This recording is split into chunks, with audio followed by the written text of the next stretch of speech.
So let's move on next to the lipid profile. The lipid profile refers to the cholesterol, the triglycerides, essentially the fats that are circulating within our bloodstream. So the LDL cholesterol is often known as bad cholesterol, but we also have a good cholesterol known as the HDL cholesterol. So those acronyms basically stand for low density lipoprotein and high density lipoprotein. So these two lipoproteins are created by the liver, and some is created within the gut. They wrap around the cholesterol, meaning that the cholesterol can actually be housed within the blood itself. You can imagine that fat and water don't mix very well, so we need something to be able to wrap around these fats in order to make them soluble within the blood itself, and that's why they get wrapped around in these lipoproteins. So the LDL is known as the bad cholesterol and HDL is known as the good cholesterol. So we'd like less of the LDL and more of the HDL. That's our goal. We also have triglycerides. Now triglycerides are very, very large fats, very large chain fats that give us an idea of the general energy balance.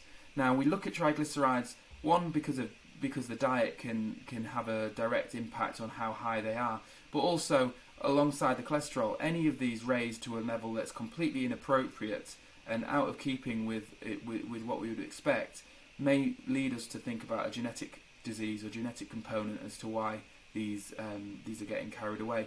And that's something that if we were to find, we would need to involve other healthcare professionals and make a plan as to how to best deal with that. So total cholesterol is more of an overall statistic based on the numbers that the volume of cholesterol that cholesterol levels that we've already talked about, and sometimes we think about the ratio between the HDL and the total cholesterol. As I say, HDL is good cholesterol, so sometimes we want to keep that high and have a good ratio compared to the rest of the cholesterol within the body, and that's what we call the lipid ratio, cholesterol ratio. So where do these lipids come from?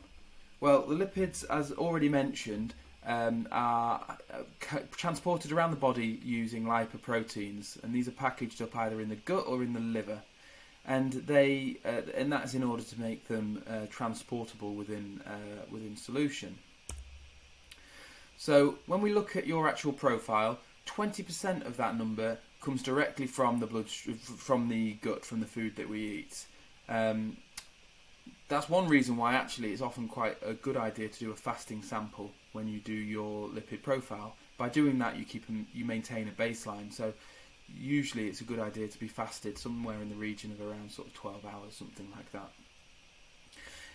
So 20% comes directly from the food that we eat. That means that 80% of it has to come from elsewhere, and that is where the liver is involved. So the liver creates 80% of the cholesterol, and it's obviously produced through the ingredients that we supply it through the food that we eat. So why is it important for health?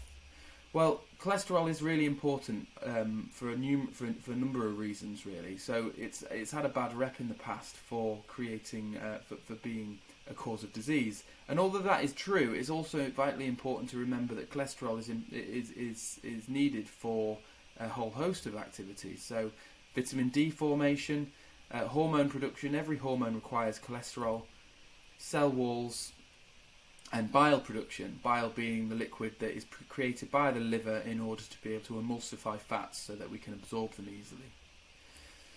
So it's important to maintain a balance. So as bad as cholesterol is, in many ways, it causing some diseases, it's important to also have an element of cholesterol in order to be able to create all of these other important elements for systemic function. But we do need to take into account the cons of cholesterol. So there isn't really a level of LDL that would make us go, oh well, that's sufficient. We can always try to bring it down. Essentially, LDL has a habit of sticking to the inside, to damage within the endothelial walls. The endothelial walls being the innermost wall of all of your blood vessels. So if you have any damage and you have LDL attaching itself to those areas, then that risks more and more deposition, plaque formation, narrowing of blood vessels, causing a decrease in flow. And if that plaque is then disrupted, it can often cause occlusive issues, and that's where strokes come from, heart attacks, and also you've got peripheral vascular disease as well, where the flow is disrupted within the legs, and you can get some issues there as well. Overall, it's really important to have a balance so that we maintain healthy blood vessels going forwards. This is where HDL comes in as well. So where LDL attaches itself and to damage cell walls, to damaged blood vessel walls, HDL has a habit of trying to mop up that LDL and bring it back to the liver so that it can be repackaged and repurposed.